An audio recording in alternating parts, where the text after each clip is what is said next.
Hey everyone, welcome to the Canine Culture Podcast, where we talk about everything dog. Q&As with veterinarian professionals, rescue operators, everyday topics. We cover everything dog on this podcast. So make sure you subscribe to the Canine Culture Podcast on your favorite podcast platform, and make sure you're following us on social media on both Instagram and Facebook. Thanks again for listening. Now here's that next episode. Welcome everyone to episode 15 of the Canine Culture Podcast. This is your host, Brittany, and we have two special guests on today for a Q&A session. So we have Kevin and Brandon. They are both veterinarians, and I'm going to let them both introduce themselves. So Kevin, you want to go first? Sure. I'm Kevin Jacques. I'm a veterinarian. I actually graduated with Brandon for classmates, but I've been a mixed animal practitioner for 6 years now. So it's been going good. And I live in Ohio. And my name is Brandon Heineke. Yes, we were classmates. I've been a small animal predominant veterinarian for 6 years as well. I practice in Alexandria, Kentucky. It's a family practice, my father and myself. So thank you guys for joining us. We're going to field some questions that have come in over the past month or so. And these are just going to be some basic questions. And we're really going to show that there's variety within veterinarian medicine, just like there is with human medicine. You know, you go to two different doctors, they might tell you two different things, and they both could be correct. So it's not one size fits all. It's not right or wrong. So we'll jump right in. So the first question that we got was, what should you give your dog if they have diarrhea? And they're asking for over-the-counter options for diarrhea. Whenever I get this kind of question, I usually tell my clients, not every diarrhea is created equally. So I think the first kind of thing that I would tell people is kind of the times to know when to seek veterinary care and when to not. If we're talking about over-the-counter, I'll get to that. But typically, if routine diarrheas are not resolved within 36, 48 hours, I do recommend seeing a veterinarian. If there's other signs, lethargy, vomiting, or if you see blood, those types of things, then that should be seen. But if we're talking about just some loose stool in a dog that's otherwise fairly happy, healthy, just going with a bland diet is typically enough to help resolve it. That's some boiled chicken, some rice, very small meals frequently, I tend to see helps. Adding possibly some pumpkin to the food can really help bulk it up. If we're wanting to go more towards medications, a couple of doses of Pepto-Bismol is not inappropriate. Kind of a dose on that would be a teaspoon per 10 pounds. 2 or 3 times a day. So, but the bottom line, if it's not resolved within 36, 48 hours or so, I do recommend having those puppies or those dogs seen for sure. Yeah, I would agree with Brandon. I think those are great suggestions. Other things, sometimes I just like to offer like warm chicken broth or beef broth just as extra fluids. Some dogs like Pedialyte, but you have to watch the sugar content of those. So I steer away from those and I just go with like a warm broth just as extra fluids. And like Brandon says, if it's not resolved in 36, 48 hours, then you should seek veterinary care as ASAP. Okay, thank you guys. Yeah, that makes sense. We've done the pumpkin, we've done the chicken and rice, which unfortunately the dogs love. So then they get used to it, and then they act like they're sick for weeks. So I usually try not to keep them on that for too long. Okay, so the second question that we have is, what does a warm dog nose mean? Is it always a fever? And if it's not, how do you know if your dog has a fever? So, yeah, it's kind of a funny thing. Like, I like to think about it like if you're out for a run and you come back and you feel your ears, your face, it's probably a little bit warm. So just as same thing goes for small animals too. Dogs they can get warm for other reasons besides a fever. So I don't read into warm wet noses as much unless they're showing other signs. So things like they feel depressed or they're acting kind of sluggish. They are reluctant to play. They don't want to do their normal activities. And that usually is something that could correlate with a fever. And then signs of other issues like other diseases like pneumonia or diarrhea or something that could cause them to have fever. You would see those other signs as well. And I guess when I saw this question, my first thought is, I get that question a lot when I'm in practice, and typically my answer is I see no correlation between a warm nose and a fever. What I mean by that is, people come in, oh, his nose is really warm, he has to have a fever, and sometimes it is, sometimes it's not. There might be a cold nose and a fever, might be a warm nose and a low temperature. Really, the only reliable way that I've seen that we usually recommend is, if you want to know your dog's temperature, then a rectal temperature is the best way to go. Obviously, with COVID, we've all been taking more temperatures recently, but with all the size variations in dogs and the fur content, we just really can't use those types of non-invasive thermometers. But yeah, some dogs can have a fever and have a warm nose. Other dogs do not have a fever and do have a warm nose. So it's really hard to make a correlation that way, is what I think.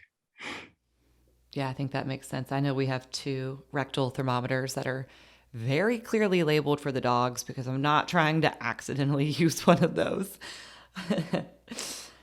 All right, so the third question, now this has 3 parts. So what causes seizures in dogs? And that's a loaded question, so we probably won't dive all the way into what causes seizures. Second part of that is what medications are normally used to treat seizures. And then the third part of this question, are there any remedies for seizures outside of medication? Like you said, we can dive pretty deep into what causes seizures, but if I have a new seizure diagnosis, I kind of go over the general causes. Is basically we are either talking about something that is primary neurologic, meaning from the brain, or secondary from somewhere throughout the body. I'll come back to the brain, but things that are secondary is, okay, was a seizure caused by kidney disease or liver disease, or some sort of a toxin or some sort of a tumor that's causing metabolic consequences. So that's a secondary cause. More of a primary would be, like I said, neurologic in origin. Those can be anything from a brain tumor or the most common diagnosis that most people know about would be something called idiopathic epilepsy, just epilepsy in general. So to me, in a nutshell, that's basically what causes seizures. Do we know what causes a seizure in the epileptic humans and dogs? No, that's why it's called idiopathic epilepsy. It's a seizure that happens because we don't truly know why. But to me, that's kind of I guess the simplest way I can explain what are the different causes of seizures, if that kind of makes sense. Kevin, do you have anything else on the causes, or we can? I would agree. Okay. That would be the same list for me. So. We must have had the same teachers. Yeah, I guess so. Weird how that works. Oh yeah. So, what medications are normally used for seizures? And kind of a segue off of this is, what medications do you see working the most effectively, if you will? And then, of course, after that question is, what are the other remedies or what other options do owners have aside from medication, or maybe even as like an add-on to medication? I'll go ahead and take this one, Kevin. So as far as medications, I think the biggest thing that I always suggest to people and anybody listening would be, the most important thing is to try to get a definitive diagnosis. So I kind of ran through primary neurologic versus secondary metabolic consequences. Say if we're dealing with renal disease that's causing seizures, or liver problems causing seizures, a seizure medication is not going to fix those seizures. We need to tackle the primary disease process. So in general, when we're talking about seizure treatment, we are usually discussing idiopathic epilepsy, and that's probably where this question is kind of lying. So Idiopathic epilepsy, typically young dogs, 2 to 4 years old, that start with seizures. It could be once a month, it could be, every couple of months. Those types of treatments, probably the most common that I still tend to use, and I think I have the best success with it, is called phenobarbital. That's an anti-epileptic. Other medications that are out there, something called Keppra, also called levetiracetam. That's another type of anti-epileptic. There's potassium bromide, there's zonisamide, and I'm sure I'm forgetting some, but I'd say that's the top four in my experience. Would you agree on those, Kevin? Yep, those are the ones I was going to mention as well. And phenobarbital has always been my gold standard to start with, and we can go from there if we need to. And I always talk to people when we're talking about treatment, it's basically controlling the seizures. Even a dog that is, if we're talking about epilepsy, even a dog that is on treatment for it, we can still have a seizure every 3 or 4 months, and I would still consider that controlled. These seizure medications are designed to decrease the frequency, yes, but also the intensity of these seizures. And the more likely, or the more seizures a dog has, then they're more likely to have more. And that sounds simple, but they're more likely to have more seizures, and they can get more severe with time. So it's fairly important once we get that diagnosis of epilepsy, to start treatment, so we don't kind of go down that spiraling cascade. And I guess one other thing I would talk about epilepsy, really the only way to diagnose epilepsy is to rule out the other causes, and then based on signalment of age and breed and those types of things. So when you say rule out the other options, does that normally manifest in the form of like a CAT scan or an MRI? Sure. So that kind of would depend on the age of the dog. So, if I have a 12-year-old dog that's coming in for seizures, it's going to be a different diagnostic scheme than a 2-year-old border collie that comes in for seizures. So if I have a 2-year-old that's having a seizure or two, I'm probably just going to run routine blood work. I'll check a urinalysis, possibly check an X-ray and get a good history. And if all of those are fairly normal, okay, we can stop the diagnostics there. If we have a 12-year-old dog that's coming in for a seizure and everything's fairly normal, then yes, I'd probably suggest, for the best way to rule some things out is to look for a tumor somewhere. So age definitely does play a major role.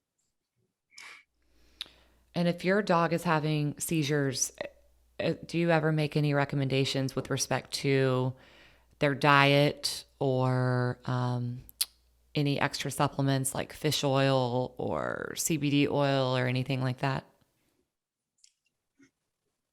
Yeah, so that depends on the primary cause of the seizures. And in epilepsy, I generally don't to begin with. Maybe near the later stages of the disease when the animal is older. But for epilepsy, I would just, phenobarb, and we monitor them, blood work maybe every year or so, just to check on things. But other causes of seizures would definitely warrant some other, ancillary therapies, which just means like extra things that we would do. Would you agree, Brandon? Yeah, definitely. Just for plain old epilepsy that we're talking about, I really don't make any changes to diet or supplements. Really, none of those have been proven. If we're talking about secondary causes, I currently have a dog that is having seizures because it has an insulinoma, and that dog I've found to get it more onto a strictly basically a diabetic dog. Diabetic diet has been helpful to control that glucose in that dog. So it really depends on the primary cause of the condition. But for strictly epilepsy, I do not change much other than really getting onto the correct anti-epileptic. I think the other thing to discuss on when we're on this topic is there are things that look like seizures that dogs can do, but not all the time is it a seizure. So if you're ever unsure of what's going on, it's always a good idea to get your phone out and take a video of what's going on. Us vets, we can get a lot of information if we can see what's happening instead of trying to understand what someone's explaining. because other things can look like a seizure. Yep. I think the person who asked the question might be trying to get after, nutraceuticals, and Brittany mentioned CBD oil and that kind of such other things. They're like Brandon said, there's no really good proof on it. I think we'll see more research in CBD, especially in the next 5 to 10 years. It's starting to come out now, but it's still fairly early. So most practitioners probably wouldn't recommend something like that normally. I think some people would have good experience on their own and they can try it. It's your pet. But I always caution people that they're not like regulated products. So I can't tell you what's in them and I can't tell you what's going to happen when you give it. So other things would be like maybe acupuncture, chiropractic if it's an older epileptic dog, it might be helpful. Maybe it helps to relieve some stimuli that might lead on to an epileptic seizure event. So that might be useful, especially in older patients. I would agree. Okay. And I think Yeah, that all makes along sense for these kind sure. of lines, a very common flea and tick prevention that are used nowadays. It's the drug class that basically makes NexGard and Simparica and Credelio, all of those. Prevecto is one of them. Definitely, if your dog is diagnosed with epilepsy, you want to stay away from those kind of products. They're safe otherwise, but in known epileptic dogs, they can cause some issues. So, All right. So, question number 4: when would you, if ever, recommend a raw diet for dogs? This is like when I get questions about raw milk, and I'm like, I probably wouldn't recommend it. I don't I know. agree. Go ahead, Brandon. Yeah, I'm sure I assume we both tend to agree on this. So, like I said, we can talk on this for a while, but in general, there's not been very much proof that raw diets have much of a benefit. The benefits that people suggest is that, okay, it's more natural or it's easier to digest. And that's something that's, you can take that for how you want. But as far as proving that dogs do have a better quality of life or longevity or decreased disease processes, none of that has been proven. So, okay, when do I recommend any medication? I want to improve a dog's quality of life, and I can't prove that. Now, talk about the risks of raw diet. Some of the raw diets can be inadequate as far as vitamins and minerals, especially if it's made at home and you don't do it correctly. And then also the chances of being contaminated with different bacteria, E. coli, Salmonella, Campylobacter, those types of things, which can impact the dog. It can impact humans that are handling it. So I think those risks far outweigh a perceived benefit, in my opinion. Yep, I would agree. It's also important to remember that dogs of today are not the wolves of 10,000 years ago. So they don't quite digest things the same way anymore, and they can't handle, lots of live bacteria the same way as their ancestors might have. And also, we don't know how many wolves or, ancient canines had passed away from foodborne illness. So it's just something to think about and keep in the back of our head too. And I think if someone's really interested, and I've had people that are really behind this, and I say if you're really wanting to, then just try to do it the right way. There's a website called balanceit.com, and that can really let you know which vitamins and minerals to really add to your diet if you're going to make it at home. And then just practice very good hygiene, as far as when you're actually making the food. And then if a dog, if it happens to have salmonella, that can pass in the stool. So when you're picking up stool from the backyard, make sure that we're just always practicing good hygiene. So if you're going to go that route, just try to do it smart. Okay. Yeah, I think that's good advice. I mean, I think every vet that I've talked to, they haven't really recommended it, but anecdotally, I do know quite a few people that are doing the raw diet, and they love it, but like you said, we don't necessarily have enough knowledge, would that dog be living the same quality of life if they were eating something other than their raw diet? We don't know that. So, even though they're having a good experience, their dog might be able to eat something else and still, have that same quality of life.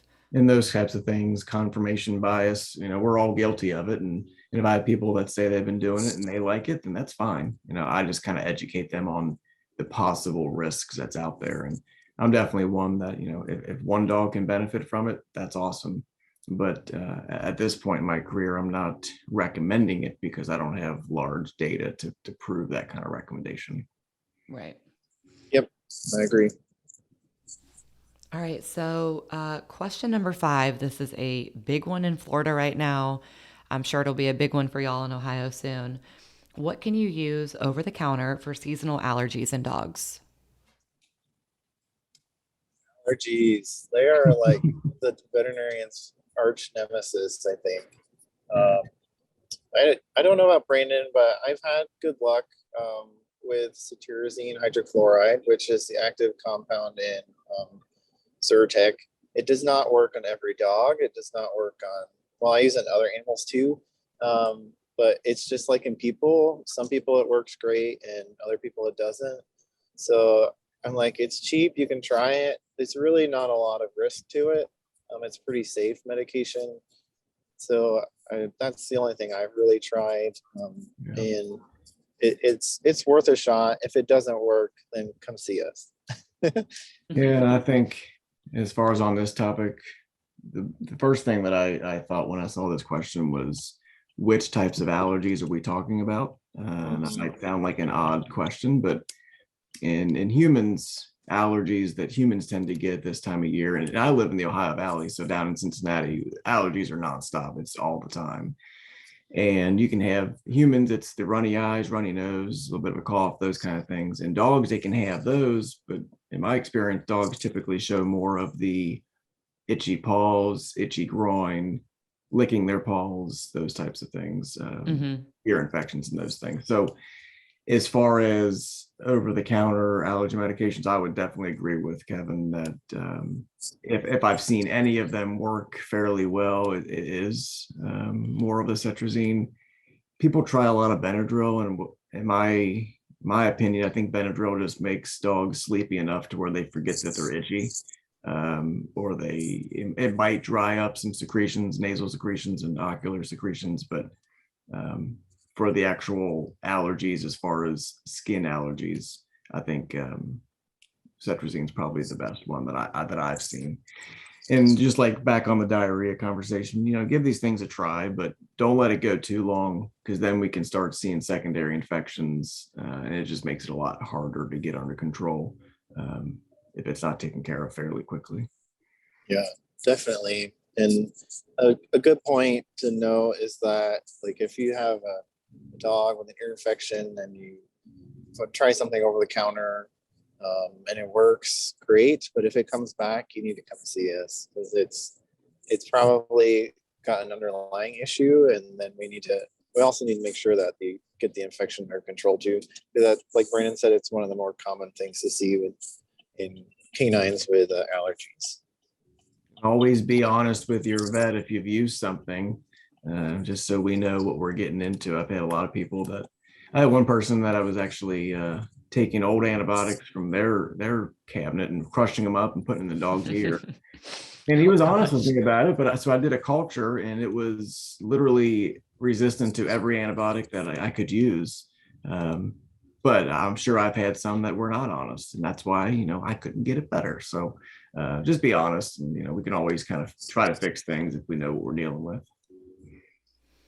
All right. So number 6, if your dog ingests something that's toxic, is there something you recommend owners do at home to make their dog vomit? Or do you think they should just always try to get to the ER? Well, I think, I'm not sure if you agree on this, Kevin, but as far as it depends on what the toxicity is, not everything that goes down should come right back up if it's, caustic or something. But I think in general, if you see something that's eaten, probably the most common thing that people think about would be chocolate or raisins or, grapes, or a pill, say an Advil sitting on the ground. probably the best thing to do right away is to get that up and to do something at home. Giving some hydrogen peroxide, I think, is always worth a shot in those kind of circumstances. Because, say if you're 30 minutes away from a vet and you wait that 30 minutes, okay, you're probably beyond the time where, in some things, you're beyond the time of vomiting is going to make it very helpful. And nowadays, wait times at vet hospitals are fairly long. So it's a long-winded answer to where first thing you do probably is to call a vet, and their staff should let you know what to do, but always have hydrogen peroxide on hand, and you can get that dose fairly quickly. I can give it to you, but that's what I would suggest usually, unless you think differently, Kevin. No, I would agree. I think correct me if I'm wrong, but I think the ASPCA has a toxic hotline or something Yeah. you can call and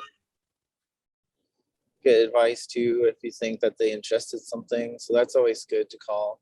And just Definitely. Google ASPCA hotline and it should pop up on your web search. I think But there is yeah, a fee the behind old that, but hydrogen peroxide trick. It's really awful to get it up, but yeah, that's true. Yeah, but I'd agree. and hydrogen peroxide, if you're going to go that route, as far as you can give it 2 doses over a 15-minute period, but not every dog will vomit. I've had good success, but I've definitely seen the ones that will not vomit. You don't want to overdo it from there. So only 2 doses. Like I said, you can Google that pretty easily to get the amount of how much to give, but basically it's about 5 milliliters or a teaspoon per 10 pounds of a dog. So I think that's, if my dog's at home, I kind of know how much they weigh, and that way I know these things fairly quickly. All right. The final question that we have is, are there any specific toys that you as a vet would never recommend an owner give to their dog? Um, yeah, that's I don't know. It depends on the dog. If you have a chewer, then no toys ever. That's what Yeah. because they can ingest things. I don't recommend rawhides for small dogs, just because they usually can't handle them, either the chewing factor or they're just not really built to digest them well. I personally think they're okay for bigger dogs, like over 50 pounds, but that's just me. Um, yeah, squeaky toys, watch out on the laps. They love to eat things, and especially they go down the hatch. Um, that's what I can think of right offhand. Yeah, I think it really comes down to the type of dog you have and knowing your own dog. A couple of things that come to mind for me is, like you said, chewers. And if you have a really big dog and you buy these really um, cheaply made chew toys and you let a dog alone all day, okay, it's going to destroy it. And I take out parts of toys out of dog stomachs all the time. So just knowing how much of a destructor your dog is. I think the second thing that I think about is different types of toys is make sure they're not too hard. Um, I like doing it as a procedure, but I feel bad for the dogs. Is a lot of dogs will crack their teeth, and then we have to extract certain teeth if they're chewing on things that are too hard, meaning antlers and really really hard bones. And then just one example of things that I've seen several times in practice is those circular toys or circular bones. I've seen them get wrapped around the mandible in dogs, and that can be a very scary time for the owners. It's hard to describe without showing a picture of it, but it kind of looks like a donut, but it's a bone. And I've probably seen a half dozen dogs come in with those stuck around the jaw, and then we have to cut it off. So yeah, that's kind of where I'm at. Just make sure that your dog's not a destructor, hard things, and then that one specific example. Yeah, we had the issue of hard things.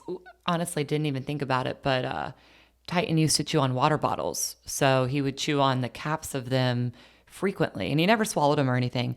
But he had chewed on those water bottle caps so much he cracked his back molars, and we had to have those extracted. And it ended up actually being a pretty lengthy surgery. We had to find a very particular vet that could do the surgery. So yeah, he now only gets soft toys. So he doesn't get anything hard after cracking those teeth. Yeah, that's definitely one of my more niches in practice is more of those types of extractions. I love them. What I usually tell people, and that now the bottle is an interesting one, but if you're going down the toy aisle in a pet store, if you take the toy and hit yourself on the knee with it, and if it doesn't really hurt your kneecap, it's probably okay for a dog to chew on. If it hurts when you're hitting it, it's probably too hard and it might crack their teeth. That's just a very rough rule of thumb, but I think that's fairly sound as far as, knowing if it's too hard to be chewed on. Yeah, that makes Yeah, sense. that's a great tip. All right, guys. Well, that's all the questions that we have from the listeners right now. So I really appreciate you both being on here and fielding all of these questions. And maybe we'll do another episode in the future. Sounds good. Thanks for having me. Yeah. Awesome. Thank you, guys. Have a good night. Thank you. Thanks. Take care. Thank you for tuning in to the Canine Culture Podcast. Please make sure you subscribe to the Canine Culture Podcast on your favorite podcast platform and make sure you're following us on social media. If you have any recommendations, any topics that you'd like to hear, if you know of any guests that would be good for the show, or if you yourself want to be a guest, please reach out to us. Send us an email at canineculturepodcast@gmail.com or send us a direct message on social media. Thank you for listening, and please share this with any of your dog-loving friends.